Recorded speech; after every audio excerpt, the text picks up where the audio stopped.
Howdy, bird nerds.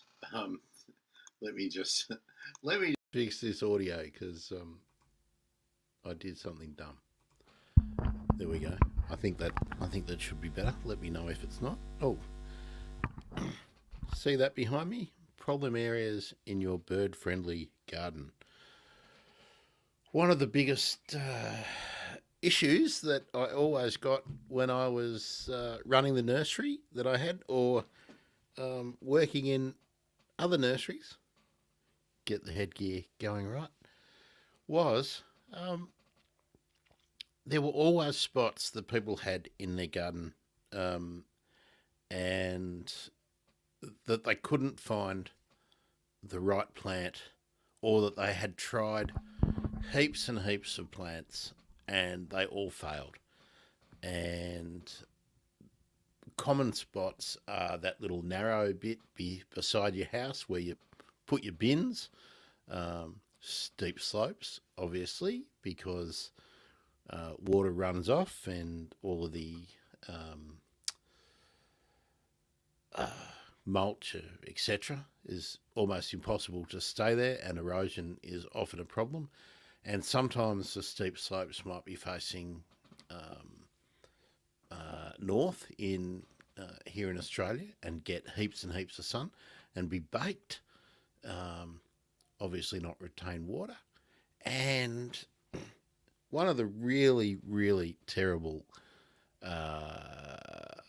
problems that we come across in new developments in any suburb is where they've been reclaimed. All those suburbs have been reclaimed with cheap fill that's come in from somewhere. Often it's scalpings on other developments, and often it's very heavy clay or filled with building rubble. And that's got its own issues depending what is in that rubble. So there's a number of problems there.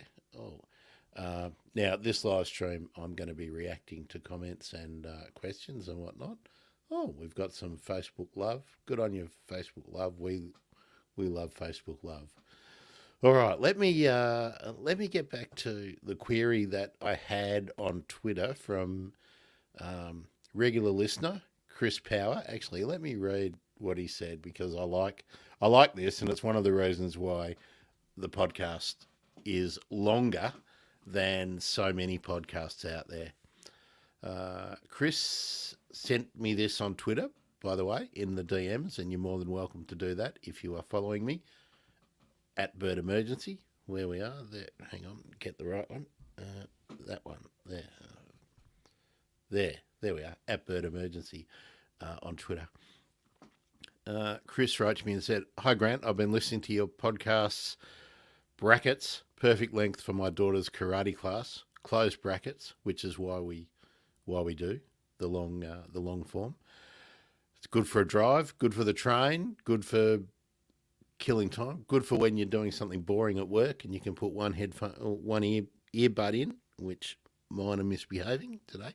Okay, so perfect length after my daughter's karate class. Podcast about plants for birds and biodiversity. My yard is mainly exotics. As a starting point, I would like to put a native ground cover in this garden. However, everything seems to struggle, I think due to the neighbour's golden cane palm. Any suggestions? Thanks, Chris." And he's put a PS. He promises to remove the agapanthus to the appropriate green bin. Now, what I did need to find out from Chris is what he had tried and what had failed. Now, he's tried many things. He let me know, but it is a very difficult spot. Now, let me just show you here. Really, really common spot. You've got your garden edging that's been banged in. Maybe your landscaper did it. Really good, keeps the grass from getting into your garden bed. What have you got there, Chris? I think it's a scoria mulch or scoria pebble mulch. or it could be coloured pine bark. I can't really tell from here. Red gum chips, maybe. Yes, get rid of those agapanthus that have been put in there. But a narrow spot underneath feature trees and with a hedge, which means that it's going to be shaded for a portion of the day. Now, in my to and fro with Chris, we spoke about how much sun that it received, and he thought about 50% of the day. Now, I'm thinking that the purplish foliage that I can see in the garden bed, Chris, is maybe an ajuga, the purple form of Ajuga reptans. Let me know if it is or if it isn't, Chris. We can talk more. But that garden bed is underneath a couple of ficus or ficus for those of figs. I'm going to say, Chris, that you will probably have success if you go for Myopurim Pavifolium, and you can have the green matte version of it, which will match nicely with your hedge. Perhaps your hedge is a Morea there. I can't. The detail doesn't let me know, but it would look a bit like that. Otherwise, the Myopurim Pavifolium does have a purpurea form, and it will form a really dense mat, and you can keep it contained behind your garden edging there, and they're so tough, so easy to maintain that we did trials of them when I was at Burnley years ago, where they were being maintained by running mowers over them, slashes over them. You run the whippersnipper along your edge and contain it, and it will bounce back. Really quick growing, so it will need some maintenance. I would think that you can maybe place them at 1.5 metre centres would be my suggestion, and just regularly clip them. They are a great living mulch. Now let me see, what have we got here? Hi Patrick, welcome aboard. Patrick, have you got a particular question or a problem area? Let's see if we can get this rolling. And I know Chris was going to be working, so I'm not sure he's going to be popping his head in. But let's go back here and you can talk to me. Patrick, since you're here and you're chatting, perhaps you can tell me what you've got going on in your garden and where you're located. Let's start with that. Chris is in Brisbane, and he thought that his neighbour's golden cane palm might be what was causing his failures in that bed. My thoughts would be that if you're only getting half a day of sun, a lot of vigorous tropical plants won't get enough sun to maintain themselves with that competition under a couple of figs, and figs are very, very thirsty. So I would think you need to put something that is reasonably shade tolerant, and yeah, that would be my suggestion. Now, what do we got here? The guy with the soggy backyard. Okay, that was one of the things I was going to talk about. You're going to have to give us some information, Patrick. Here we go. All right. Yes.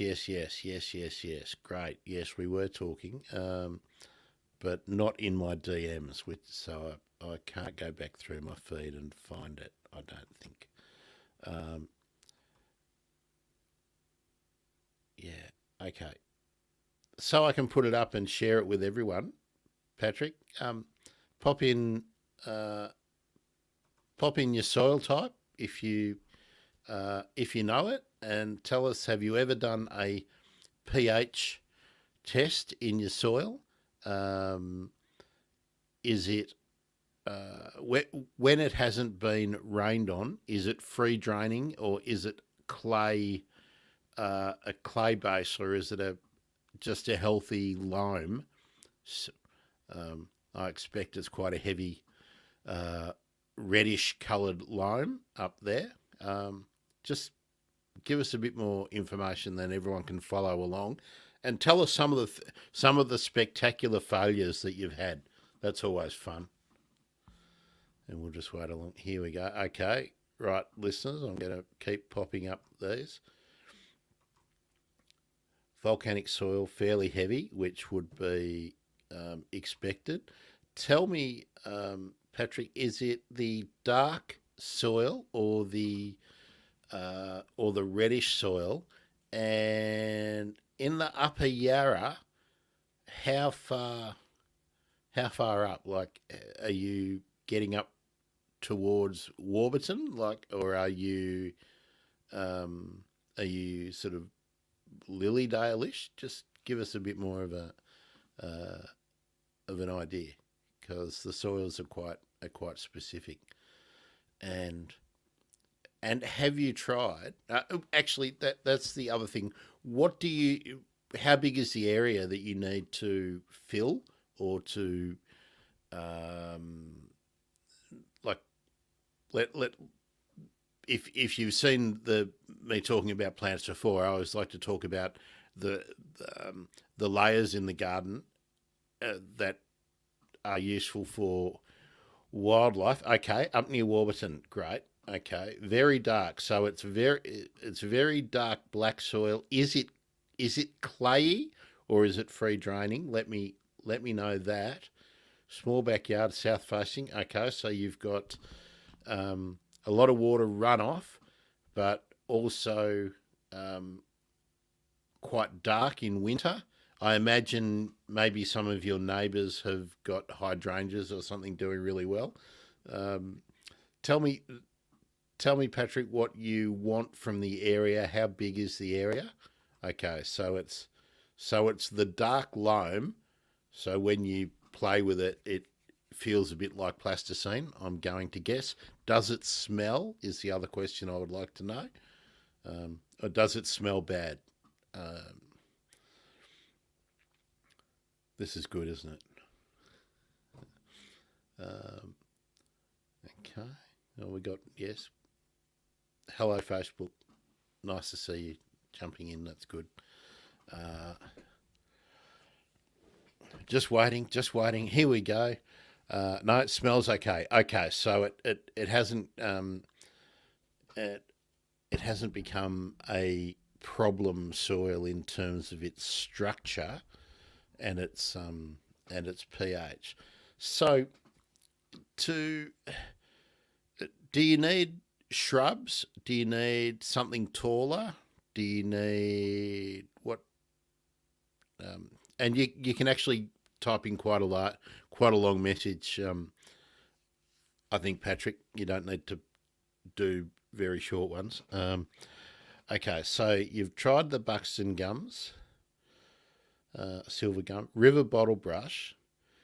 Did the bottle brush die, or did it just not perform? Because in that location, you're going to have slower growth unless you are getting a very shady, tolerant plant in there. Does the water run off quickly, or if you get rain, does it just retain it? Doesn't become boggy? Is it slopey? Tell me, just give me a little bit more. Take a pic with your phone and show us if you. I'm thinking that you might. I'm surprised that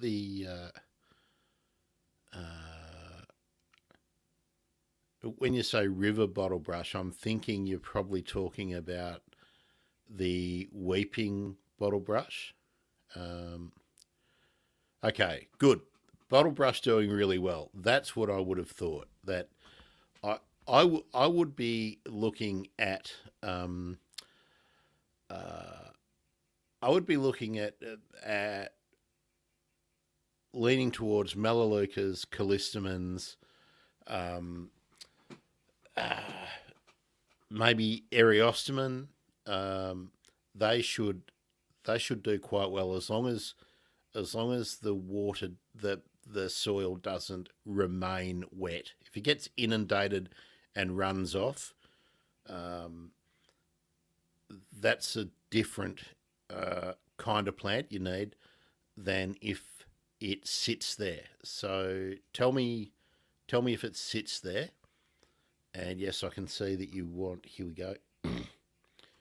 This is the next part of the issue. So just tell me what you need. Do you need some taller plants? Do you need some shrubs as well as the ground covers, or do you just want some suggestions for ground covers? And with those ground covers, the next question is it a traffic area? Dogs, kids going to collect balls, playing cricket, anything, anything like that. Tell me, tell me a little bit more, and we will give you a suggestion. Hi Naomi, thank you very much for the Facebook love. We love the Facebook love. Naomi, have you got any issues in your garden? It's nice to see you again too. Um, while I'm waiting, I got a. Let me bring it up. Let me bring it up. Oh, there's a petition at the moment which I would like. Uh, okay, this is a good one, Naomi. I've got some ideas. Tell me more about the site. Here's Patrick. Ground covers and smaller shrubs. Okay, big dog. Oh, and the bowerbirds that are continually getting uh, hold of your veggies. Okay. All right, I got this in my mailbox this morning. Kinglake Friends of the Forest have asked me, and by extension, all of you, to head over Victorian Forest Alliance's campaign. Have a petition at the moment which is asking the Victorian government to end native forest logging in Victoria immediately and not in 2030, as has been slated. And friends of mine on Twitter will know that I just know this has got to happen quicker if the greater glider is going to hang on. It just needs to stop. So Kinglake Friends of the Forest Incorporated. After the stream, I'll put the link in here, and I will also put it on Twitter. So at Bird Emergency on Twitter, and you can hopefully sign that up and take some positive action. The other thing which has been in the news, which I've been talking about, is the recovery plan for the swift parrot is being in the process of being updated. Really good interview. If you go to ABC News Radio and search, I think you might find there's the interview that Mark Holdsworth, former guest of the show, friend of the show, long time conservation agitator and worker, did, talking about the development of the recovery plan. He's on the recovery team. Please, if you can, don't let this issue die. Make sure the Minister, Tanya Plibersek, and the Victorian and New South Wales Ministers for the Environment / Conservation know that you are concerned about the swift parrot. I think the Tasmanian government might be a lost cause, but they've been trying to minimise the effect of logging on the swift parrot. They're saying they won't endorse the recovery plan if it's critical of the logging industry in terms of its effect on the swift parrot. This is the kind of bullshit that just goes on and on and on with the logging industry. So yeah, take some action. Oh, right. First things first, Patrick. Ground covers. I'm going to suggest that you try the same one that I have nominated for Chris just before. Myopurim Pavifolium, or the creeping boobiella. It's as tough as old boots and is adaptable. I think that would be a good bet for your wetter soils. Smaller shrubs. There's some outstanding small callistemons, both cultivars and smaller varieties. I would be going there, and Melaleucas. Let me consult my notes on the Melaleucas, because I'm forgetting. And we're coming to you very shortly. Oh, you've killed. Oh, Patrick's just said he's killed the boobiellas as well. Have you tried in the garden bed, Patrick, any eriostemons or phobaliums? Isn't it great throwing around these big words? Where are we?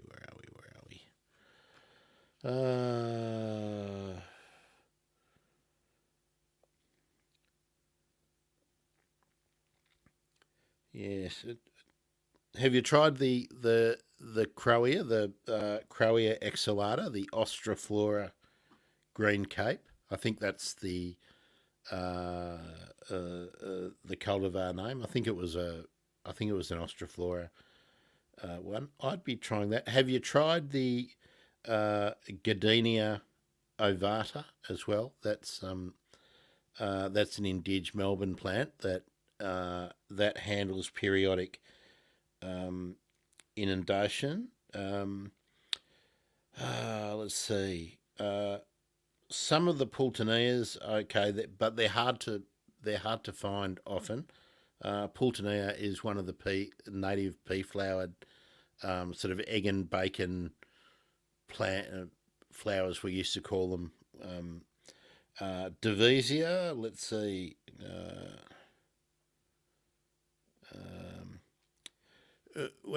When I was in Gippsland, the Devizia latifolia, again a egg and bacon plant.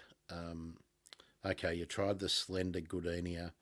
That is probably going to be the Gardenia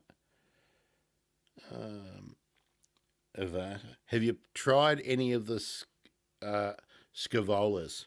I reckon I pronounced that wrong. I think it's probably scavola, but I've always said scavola. Have you tried any of the scavolas, the fan flowers? And have you tried the Prostranthera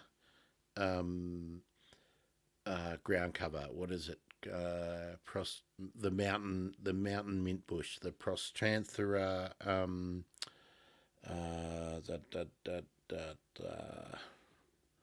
Going back into the what is it? It's Montana, the mountain one. Saxicola, Prostranthera saxicola. I think it's variety Montana. Give that a try, and then any of the little Melaleucas. Let me just have a look. Oh, and Hibertias as well, Hibertias. Um, oh, oh. Um, Persunia. Persunia is also a. There we go. Well, your Prostrantheras are doing well. I would have thought they would be a good one. So yeah, look for that. Uh, look for that prostrate form. It's probably going to be hard to find, but you can probably locate it online. Maybe if you hang around, I'll have a look in a little bit. Have you tried, again for ground covers, have you tried the native violet? Viola heteracea, or heteracea? Heteracea, I prefer. Naomi, coming to you too in a minute. Um, Naomi, tell me a few more things too while we're dealing with Patrick. Yes, Patrick, you're being dealt with. Uh, Naomi, just some of the uses that you want to get out of the plants and the area that you're having problems with. Um, okay, Patrick's just put some viola in. That's good. Viola heteracea, a really, really good plant. Also, uh, if it's not a bog, if it's not boggy, you might get some luck with the Dichondra repens. It handles periodic inundation as long as it doesn't flood, like if it's not going to sit in it for days, and will also handle a dry situation and also um, quite heavy shade. I want to find the a Melaleuca that I'm. Let me. Got my cheat sheets. Oh, the other thing, Patrick, too. Have you tried the local native heath, Epacris impressa? Because the Victorian pink heath, um, uh, certainly in the areas where I've seen it in the wild, is often getting wet feet. So, Prostranthera, Callistemon, Melaleuca, um, what did I say? The Viola heteracea. Um, another ground cover. Let me look. Do they have to be flat ground covers, or are they space fillers? Like, can you handle some grassy, tufty type things? I mean the Pennisetum allopecuroides, or the swamptail, uh, foxtail swamp grass. That's a beauty. Poa australis, Poa siberiana. They should be good. Um, it was when I was selling, they were called Restio tetraphilus. It's bigger. Garnia, Garnia radula, Garnia siberiana. Um, the siberiana is larger. Um, Fantastic seed heads, um, but serrated leaves. So, in like if a kid put their hand around it and ran their hand along it, would would get cut. So that's something to think about. Um, oh, Diplerina moriana. No, Morii. What?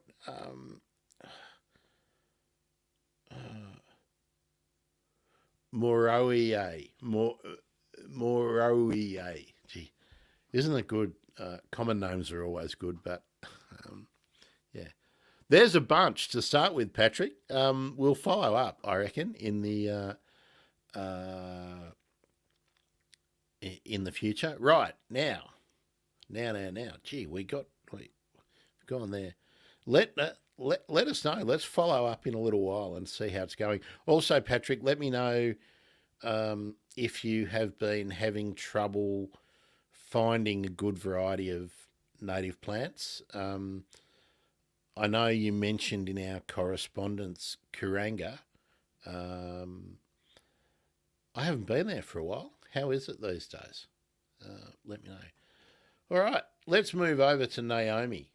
Okay, so 2,000 metres, so it's going to be quite cold. Springwood, um, that's Jimmy Barnes territory, isn't it, Naomi? And uh, all the other rich and famous living out there.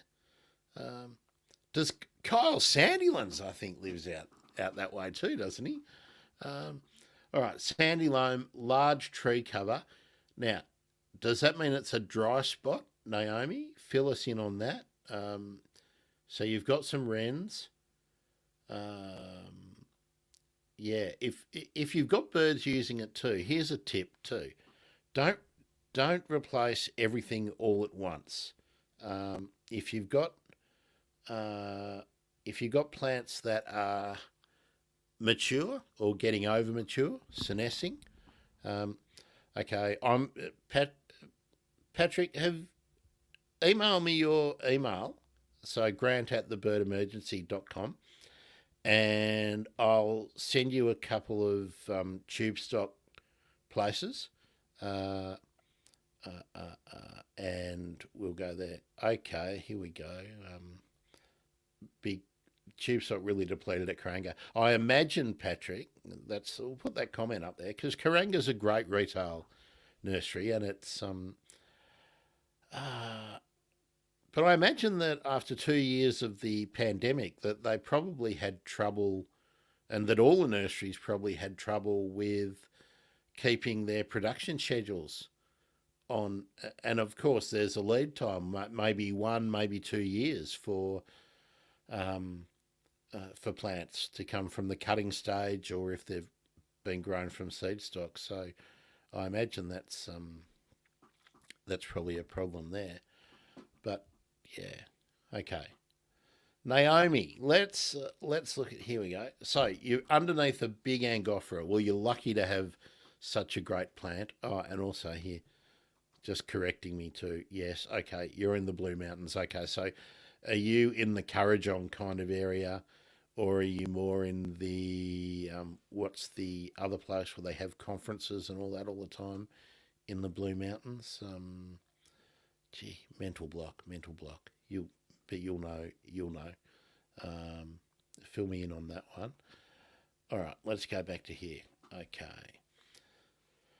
So is the Angophora causing the soil to be dry? Rose Robbins, how lucky are you? Silver eyes coming through, that's good. So that means that it's pretty healthy. There's plenty for them to eat. Okay, you've got a dog who's moving through, creating paths through the fishbone fern, I imagine. And we all use them. Okay, do you know which grevillea you have doing well? And what have you tried under the Angophora? The there we go. Okay, let's just. Naomi's got a 2,000 square meters. Okay, 500 meters above sea level. But it's cold. Do you get frost, Naomi? That's another important thing to bear in mind. I'm guessing you don't have uh, frost under the tree, but whether you get frost generally might mean that your soil chills and it might kill some of the more temperate plants. Okay, light frost. Okay. All right, Naomi. So tell me more about what you want in this spot. Like, what's the function that you have? You've told us that the prostrate grevillea has not done well. It won't grow underneath. So that's probably a shade issue. Tell me that too. Is that area that you can't get a ground cover grevillea, perhaps Perinda mantle or something like that? Which one you've got, I don't know, but have you tried the Myopurim Pavifolium as a ground cover? You can, because they spread so far, you could plant it on the high side of the, and maybe plant a couple of them on the high side of your Angophora, and then just let gravity take its course. If you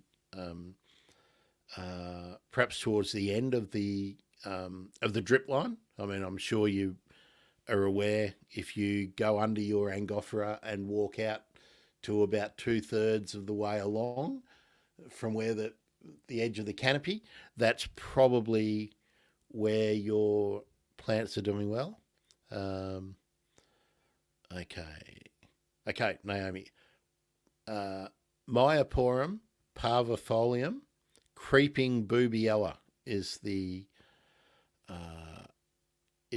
common name. So that's for a ground cover.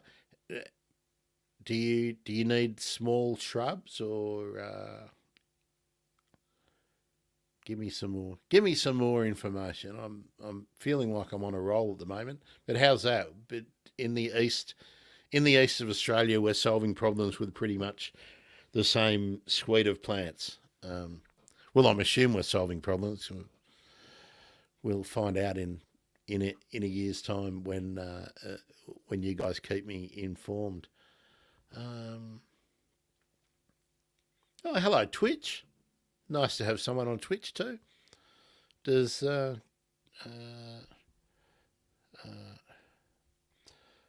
thanks, Patrick. You've just sent me a Twitter message. Great. I'm glad we can we could help. Really happy to follow along and maybe use some of your gardens as as sort of a test case or as a case study. We're going to be doing more horticulture stuff. Probably not in the bird emergency. Probably I'll do a spin-off YouTube. Maybe something dumb like gardening with Grant or anything. Okay. Sorry to be a pain, Patrick. In the messages, if you're still watching or listening, and I can see your dog there in your Twitter photo. Just give me an email because it's easier to attach some. I can put you some catalogues and some info about some of the places where you can get some tube stock and an idea of how to blag your way if they're only doing retail. So, yep, let me know there. Okay, Naomi, native grass. You want something that has seeds like a native grass. All right. Well, the first question is, have you tried any of the lamandras and have you tried any of the native poas? Start there. Waiting for your response. This is like doing a phone-in show without phone-ins. Maybe next time I do this, I'll give you all the studio link. And actually, let's try that. Where are we?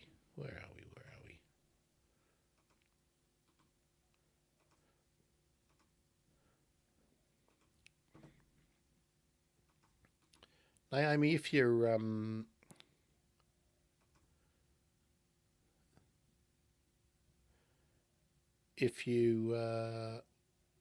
want to jump into the studio, hang on. There we are. You can follow that link, and I'll bring you in, and we can actually have a conversation that might be more. Okay, the lamandras unsuccessful. Tell me, do you reckon they cooked off? Was it a water issue? Was it? Try to tell us a little bit more about that, because that's half of the challenge. If we know why they fail, it's easier to pick the right one. So let's see. Waiting for your feedback, Naomi, and I'm going to look for what do you want? Some grasses. Okay. Be interested to know what you've tried too, because that will give me an idea of which ones to steer away from my suite of plants. Have you tried the billy buttons, the Craspedias, with the yellow billy button flowers? They generally do okay, except in really heavy shade. Dianellas. Have you tried any of the Dianellas? Oh yeah, the phone's not the best.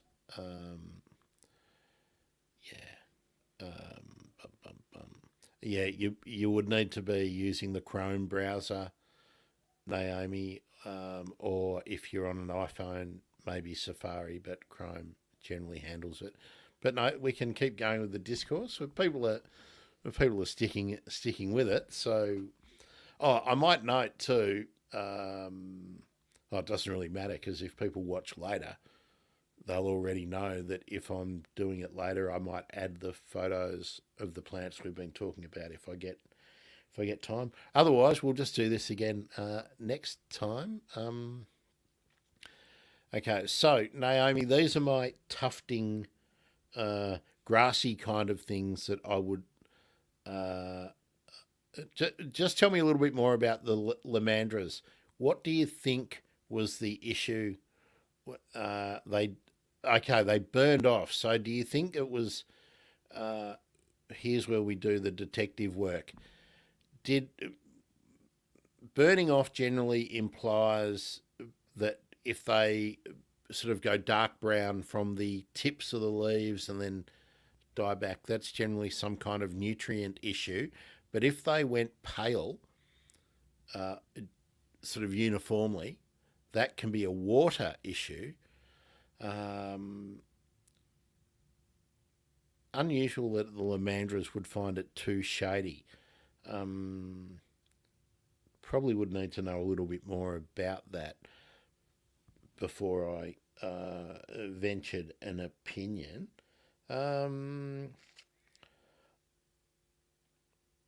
So, have you tried something like the Pattersonia, the native sort of, what do we call it, the flag iris, or no, what do we call it? Um, nutrient. Okay. Are you mulching in that area, Naomi?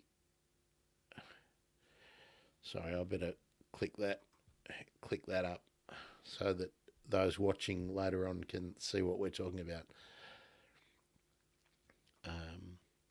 Yeah, if it's a general paling off and then dying,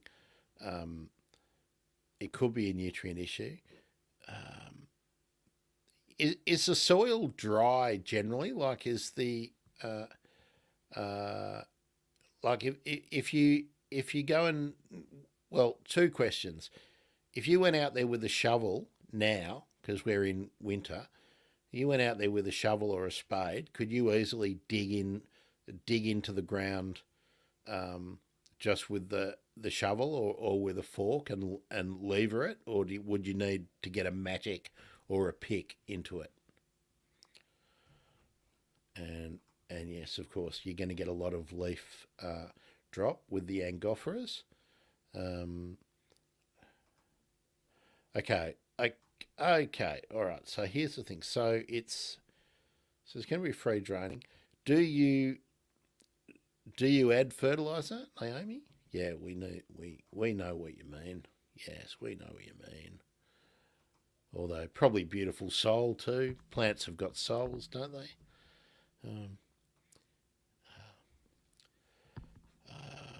Yeah. So Phil, tell me a little bit more about anything else that you have tried? You said what did you tell me you have tried? Um, let me go back. Let me go back.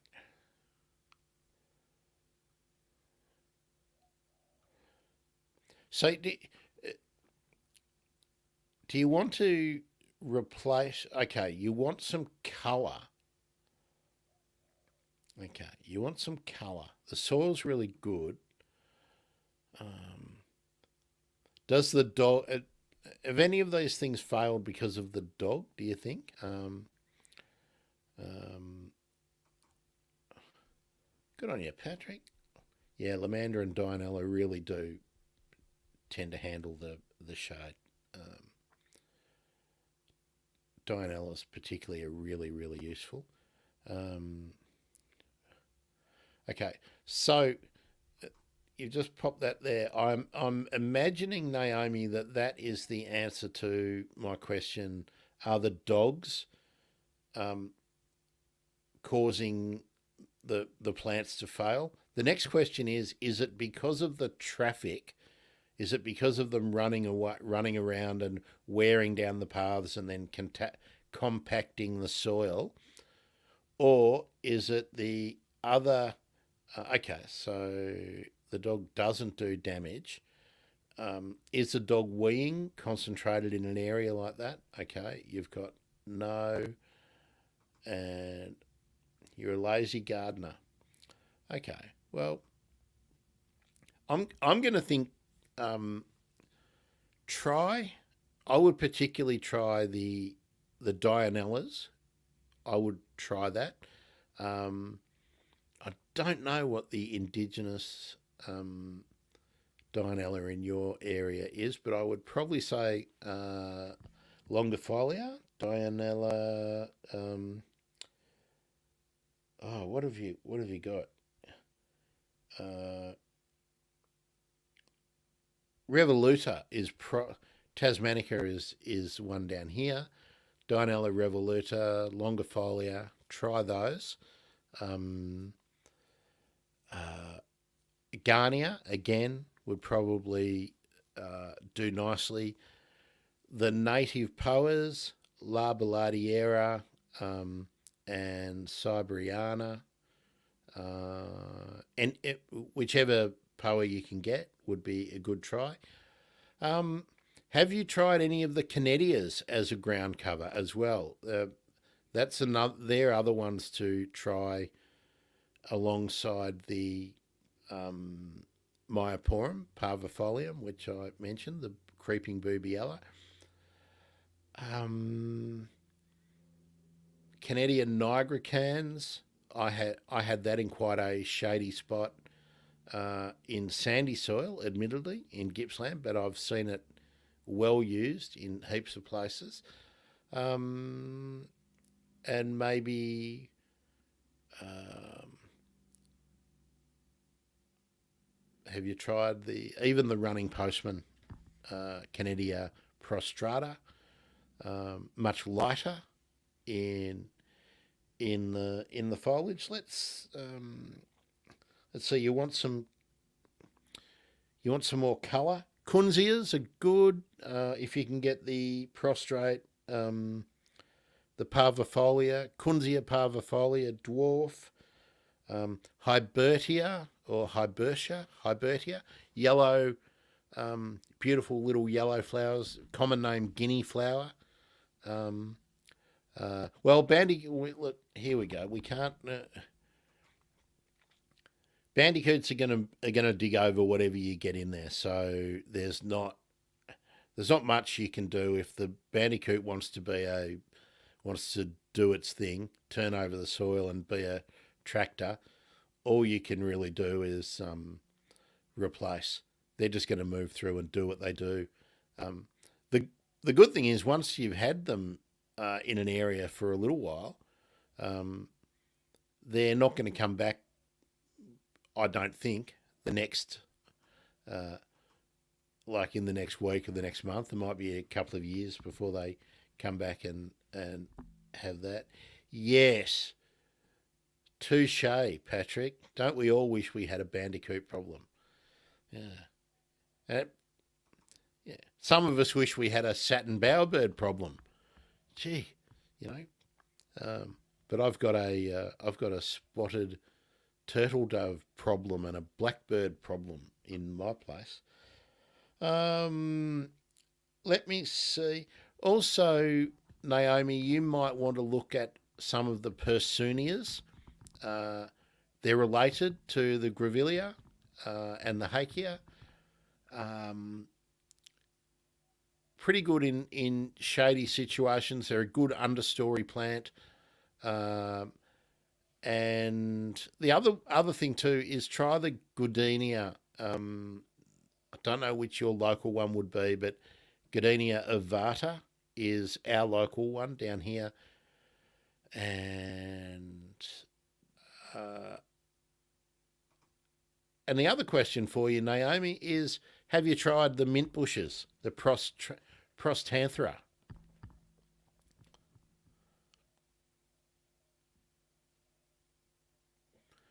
Just waiting. Let's see where are you all watching from again too? Oh look, we've got everywhere. Hello YouTube, hello Facebook, hello Twitch. I like it when Twitch is on board, but I'm not getting any. We're not getting any input from Twitch. Naomi, you said yes, so does that mean that uh, you have got the Prostrantheras in your front yard? Is that? Uh, let's have some longer messages so that they make sense when I put them up, and I don't have to remember what the very last thing I said was. Um, Also, Melaleucas, there's so many Melaleucas, and a lot of them are really good understory plants as well. And actually, even some of the small Banksias too, like some of the dwarf forms of Banksia collina or spinulosa might be worth a try for you too. Um, and the Ericifolia hybrids or cultivars like the honey pots and birthday candles and things like that are worth having a try. Banksia marginata is an understory plant in your region as well. So Ericifolia or Ericofolia, any of the cultivars, hybrids based on those. So all those birthday candles, as I just said, honey pots is another really popular one. Marginata, the dwarf varieties of Marginata, try those. That would be my sort of idea. And the smaller callistemons, like small varieties of the callistemon citrinus, punctatus. There we go, callistemon punctatus. Try that too. Needle. That's I think and Phoenicius, callistemon Phoenicius. Give that a crack. Of course, if you want a much smaller one, you've got the Little John, which is a good space filler. And in terms of managing the dog with the running through the paths and everything, all you can really do is maybe get a big pot, a big container pot, and put it in its way so it needs to wear out a different path. And of course, for everyone watching and listening, one of the best ways to solve a really troublesome spot in the garden, and I actually was hoping someone would talk about walls, hot walls and places like that, but we can talk about that later, is to use a container and just modify the problem. But we might talk about that in the next time. Now, here's your chance to get the last question or two in. Anyone got anything else to do? To say, what are we doing? And I am going to do a shameless shill. Here we go. Guess what? I'd love you to buy me a coffee because it helps me pay for the internet and all that kind of stuff. And you know, I think I worked out it cost me about $4,000 a year to actually do all the bird emergency stuff. So yeah, there we are. There we go. Yes, Patrick, that's it. You do have to use some physical barriers if your dogs are very excitable, and you can you can garden successfully with dogs. You just need to adopt the right strategies. Um, there's dog friendly areas and there's dog no go areas, depending on what you want to grow. Um, and I want to go back over one of the things we just touched on, because Naomi is going to be doing some replacing of plants, and you got to do this too if you've got a plant that is struggling and doesn't isn't going to succeed. Remove it, prepare the area, and then find something suitable. We haven't talked about acacias yet. There's over 700 acacias native to Australia. You're going to find one, two, three, or four that will fit the bill. If you can't find a grevillea that will fit the bill, you're not trying very hard. I'm happy to help. But to help you, I need information. So grant at thebirdemergency.com. Always happy to help. And hey, look, let me know, would you like some more planty / horticulture stuff? Would you like a different? Would you like a Grant Plant channel, YouTube or Facebook or something where I could do regular things? It's totally on brand because hey, birds need plants, right? Here we go. Oh, Patrick's dog. Bigger problem. Oh, deer in the front garden. Okay, well, yes. Yes, aren't they shocking? Patrick, clarify what the yes is for. I don't know. Yes! Yes! What, did Collingwood just beat Carlton on the last kick of the day by a point? Yes! Sorry, football joke. I scared someone off. Scared a viewer off as soon as I did that. Now, Naomi, have I given you enough information? Are you happy with what I've told you? Same with you, Patrick. And Chris, thank you. Let's go back to Chris's initial. Patrick, yes for the plant channel. Okay, well, then yes for the plant channel. I think I'll do the plant channel because I like talking horticulture. Chris, I hope that we gave you some good suggestions for that. I'll also email you and perhaps give you some ideas of good nurseries in the area.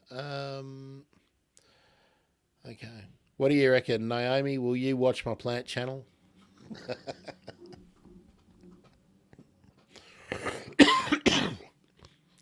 I'll have to grow a bigger beard so I can compete with Costa. Yeah. All right. Let's give your local nursery a plug. Naomi. Good. Yeah, this is something I want to actually talk about this just a little bit because you said you feel armed with plant ideas. Okay. Plant selection is not hard, but you need to think outside of the pictures on the labels, and you also need to. I think I used to run a retail nursery, and I worked in a lot of production nurseries. I worked for Bunnings, and I worked for Yates, right? So I know about selling shit, and I know about the catalogue that's coming out, and push this. God, I feel awful for the chemicals that I used to sell, you know. And it really wasn't until I was growing my own stock and had my own nursery that the issues about the chemicals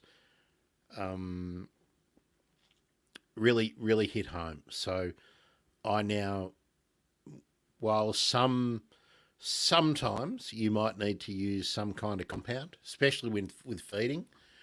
But there's better ways in most cases to solve your problems using plants, because guess what? Plants are part of a living system and they have a role to play within that system. So, sounds like a plant channel might be the go to actually solve some questions and problems. And hey, feeding. Any of you having any problems with, or are you unsure what you should be feeding plants? Are you having nutrition issues, like just general hungriness issues? I don't want to talk about specific nutrient problems in this forum. We'll do that. Can do that another time. But just be mindful. Always feed in a predominantly native garden, or in a garden where you have native feature plants. Low phosphorus. Always buy the native mix. Slow release where possible. But mulching is your friend. Mulching is the best thing you can do for weed control, for soil temperature regulation, for happy root zones, for water infiltration, the whole lot of stuff. Now I'm going to ask you all another question. Are you confident with knowing the best way to water your plants? Because this is something, I used to be an irrigation specialist. I know this stuff well. Do any of you have problems with getting water, the right amount of water, to your plants in the times of the year when your plant needs it?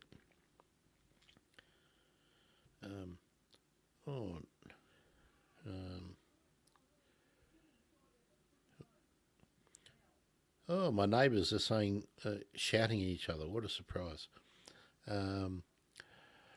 Okay, Naomi's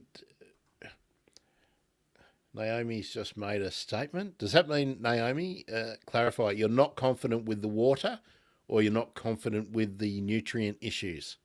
Just clarify that, and let's talk about that a bit further. Patrick, how are you going with your watering and your nutrients? Okay, here we go. Patrick's on the board. Okay, yep. Charlie Carp, water's not usually free. Yes, you've got your water inundation issues. Are you getting erosion issues, Patrick? I'd be interested in that. And also, how do you use the Charlie Carp? Tell me how you're applying it, and what kind of responses do you see? Because there's a couple of different ways to use Charlie Carp depending on what you are doing. So we'll talk about that. And Naomi, thank you for that. Yeah, not confident with watering. Okay, well, let's unless someone's going to butt in with a problem plant, let's talk about that just a little bit. Naomi, give us, what are your do you have an issue, like a particular problem?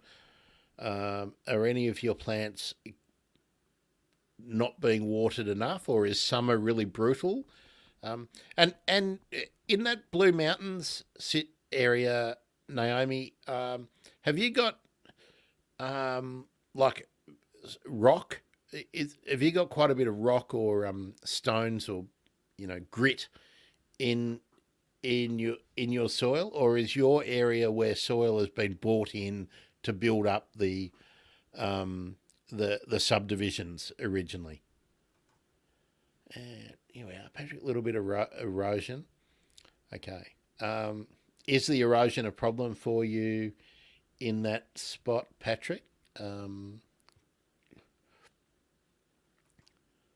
All right, so you have a lot of sandstone. Okay, so all right, I'm going to give you a what's the grevillea? I'm going to have to look up the grevillea that I want to give you, because it's a small one, and it's really good on sandstone. And I can't remember. Just bear with me while I I'll look it up.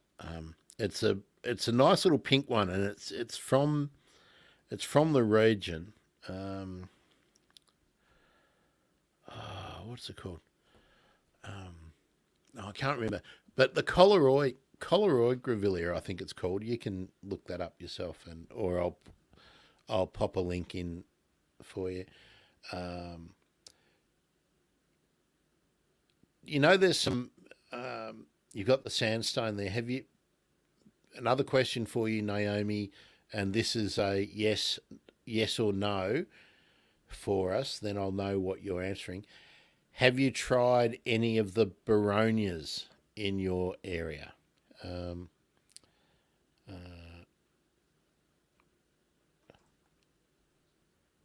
okay, 40 degree, yeah, it can be really hot. So mulching is your friend for sure. Um, Now, Patrick, I'm going to go back. Okay, Naomi? You have tried my Boronia question. Yes, yes, yes, yes. You have tried them. Okay, how do they go? And if they've been successful, which ones? Because we'll share that because the Boronias are underrated. The eastern um, the eastern Boronias can be really, really, really good in some light shade areas. Okay, Patrick.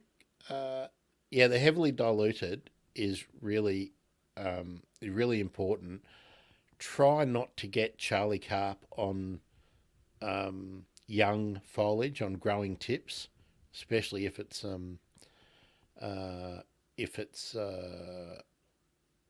warm weather or sunny weather. Can cause a lot of damage really quickly. Um, Yeah, Naomi, going back, we're talking Boronias again. Tell me which ones you've tried, and we'll see whether I can diagnose a very, very common Boronia problem for you. So, if you know even the common names, if you don't know the proper name, the Latin name for it, let me know, and we'll see whether we can get you some Boronia love. Um, all right, Patrick, soil is eroded in the front. Okay, so it's foot traffic erosion. Yes, prickly Moses, what a good idea. Um, do, do you want some recommendations, Patrick, for those high traffic sort of areas to use as a barrier for them? Deer will not be dissuaded by many, many, many things. So what you need to do is put in really tough buggers, and there's a whole heap of. Naomi, was it the West Australian brown Boronia, or were you going for some of the pinky flower Boronias, or the yellow one? Um, Naomi doesn't remember the names, and I'm just going to see whether we can find her a nice Boronia for her area. I've got a couple in mind. Um, yeah, Patrick. Also, some of the really okay. All right, we've solved Naomi's problem. I'm going to go there in a minute, but let's just talk about the Myrtle Beach is probably a good idea there. Patrick, yeah, um, yeah. Patrick, we're going to do another. If you want, you can give me a whole lot more information. Email me a stack, and we'll actually do a keeping problem animals / people out. It. How about we do that for the next one? And unless we get someone else with another question, we're going to talk about Naomi's Boronia problem.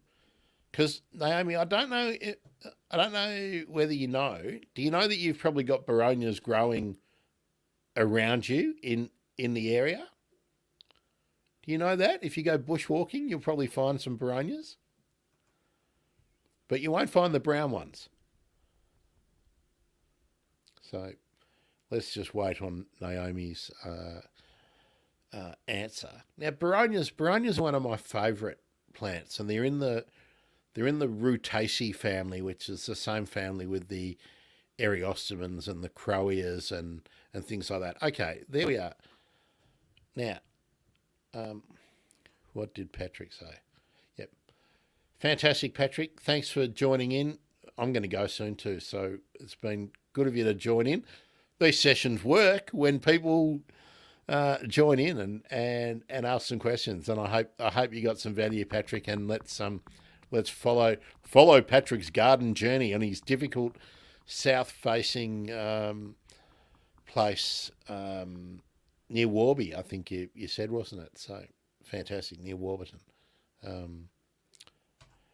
Okay, great, Patrick. It was good of you to join in. Naomi, you didn't know you had Boronias growing around you. Okay, that's because Boronias don't flower for terribly long, and the eastern state Boronias are just nondescript. And why? I know the answer to this, but I want you to type it out so that so I've got something to put on the screen. Frankly, Naomi, why did you buy the brown Boronia? Why did you want to grow that in your garden so much?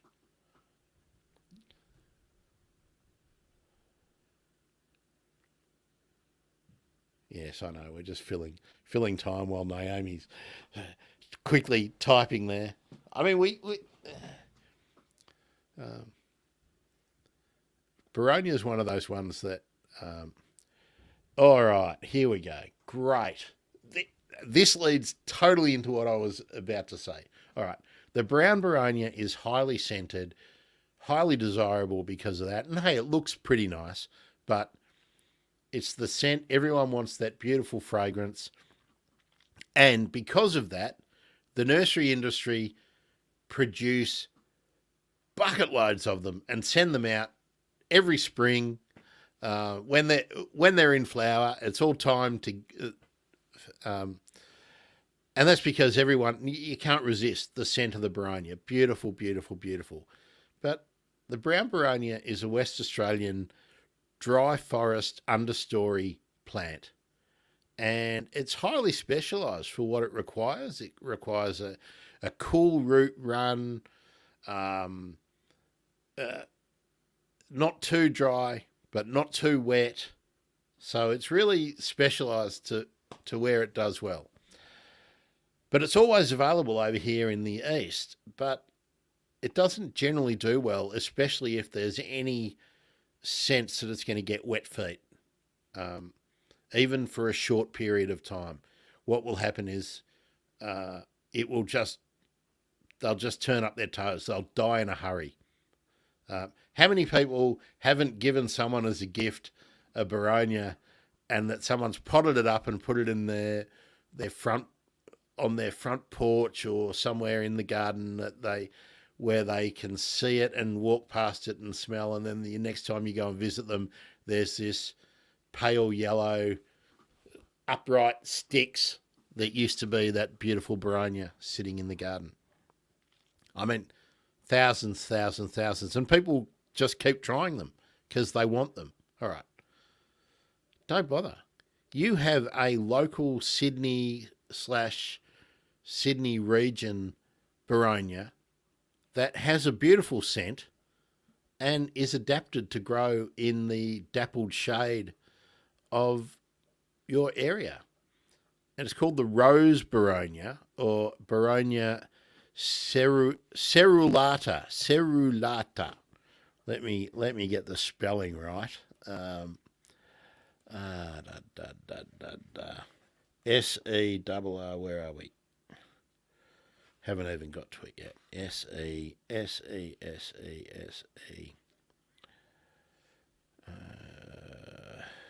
God, there's so many good Boronias. Sydney Rock Rose is what they have it, common name, but it's also the Rose Boronia. It's called Boronia cerulata. Now, it's only small, but it smells beautiful.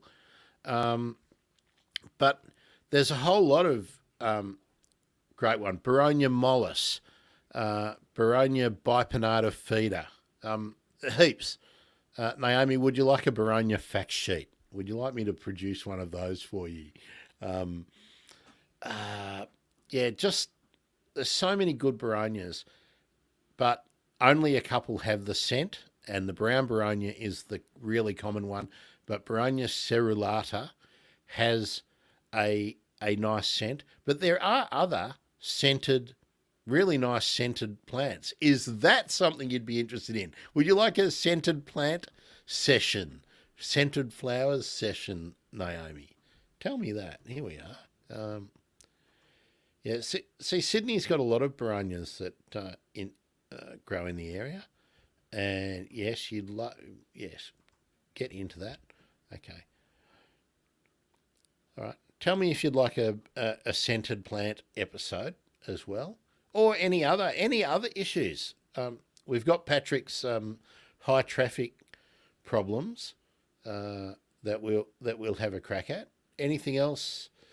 Those of you who have we got? We've still got Twitch and we've still got Facebook on board. Naomi, any other horticulture-y, garden-y, plant-y issues that you would like to have me discuss in future? All right, we've got scented plants. Anything else? Sounds like from the queries that we've had today is that plants with seeds and tufty, grassy, and ground covery plants, sounds like we could do a whole episode on that. And sorry, I'm looking away because I've got a broken camera, so I'm having to use the laptop, and it's not the best, is it? Whereas I'm looking at my screen to do the comments. So yeah. Any other issues, Naomi?